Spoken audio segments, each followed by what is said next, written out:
ఆ medical college మొత్తం 3 ఫ్లోర్లు పైకెక్కి ప్రతిదీ పరిశీలించాం.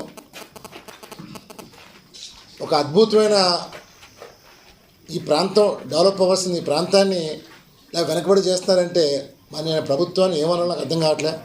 ఆ మెడికల్ కాలేజ్ నిజంగా నిర్మించినట్లయితే ఈ ప్రాంతం దిశ రూపురేఖలు మారిపోతుంది. మరి అలాంటిది ఎందుకు నిర్లక్ష్యం వహిస్తున్నారనేది నేను స్థానిక ఎమ్మెల్యేని ప్రశ్నిస్తున్నాను.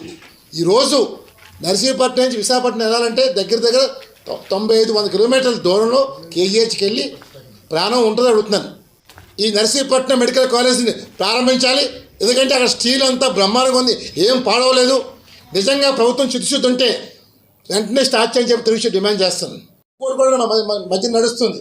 తెలుగుదేశం పార్టీ ముందు ఎన్టీఆర్ వారసుడు ఎవరు అనేది ఓ ప్రశ్న ఇటీవల కాలంలో జనాలు చర్చ నడుస్తుంది. అది జూనియర్ ఎన్టీఆర్ లోకేష్ అని. ఎప్పుడైనా సరే కొడుకు బిడ్డ వారసుడు అవుతారు తప్ప కూతురు బిడ్డ కాదని చెప్పి మనవి చేస్తున్నాను. మరి ఈరోజు డెఫినెట్గా తెలుగుదేశం పార్టీకి మళ్ళీ పునర్వైభవం రావాలన్నా, ముందుకు వెళ్ళాలన్నా అది ఒక జూనియర్ ఎన్టీఆర్తో సాధ్యం.